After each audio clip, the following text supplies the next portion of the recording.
Ben trovati, giornata dedicata al motoraduno, dedicata ad Angelino. Noi siamo in compagnia di Giuseppe, il figlio, che ha organizzato questa seconda annata dedicata ai motociclisti. Sì, questo è il secondo anno, il secondo motoraduno che faccio in ricordo di mio padre, di Angelino Pinna. Devo dire, sono molto soddisfatto e molto contento della grande partecipazione di tutti gli amici dei motociclisti. Abbiamo contato un po' così, abbiamo visto che siamo oltre 500, quindi siamo felici del risultato e del fatto che il ricordo di Angelino sia sempre vivo tra tutti loro, insomma. La giornata certamente non vi ha aiutato, perché ho visto un buon pranzo, sinceramente. Infatti vedete anche le immagini di tanta gente che comunque sta insieme, socializza anche mangiando, certo. Ma devo dire, la giornata, dicevo, non vi ha aiutato per via del vento e del grande caldo. Sì, la giornata non ci ha aiutato, ma i motociclisti sono abituati a pioggia, vento, sole, quindi sono rimasti tutti contenti, poi se ne fregano un po' di queste cose. Loro, pur di stare in compagnia, in amicizia, sono ben felici, insomma, di stare qua a ricordare il loro amico e a stare tutti insieme, insomma. Ma quante persone ci sono state oggi a questo motoraduno?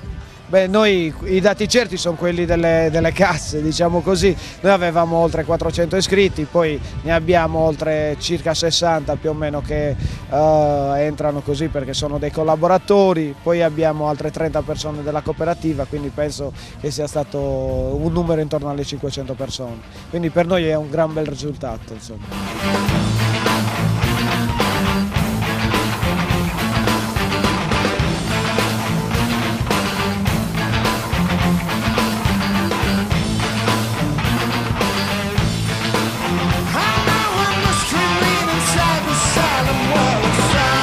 Siamo a questo motoraduno, ho tantissimi amici con le loro moto, ma anche tantissimi amici sportivi.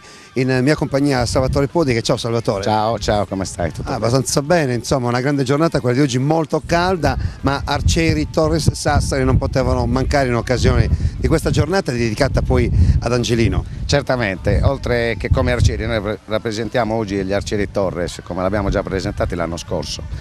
Però non è solo un problema di Arcieri, è un problema di amico. Io Angelino lo conoscevo da una vita, da ragazzino, perché era anche, fa parte di un circolo bocciofero. Io sono stato circolo, faccio parte di circolo tanti anni, però in questo caso in particolare ci abbiamo ottenuto e ci teniamo a partecipare come Arcieri Torres già dall'anno scorso. Questo è il secondo raduno e lo faremo, credo, sempre fino a quando lo potremo. E questa è sicuramente una cosa positiva. Ma parliamo di questo grande sport. Io ho avuto la fortuna di seguirvi qualche anno fa in occasione degli europei.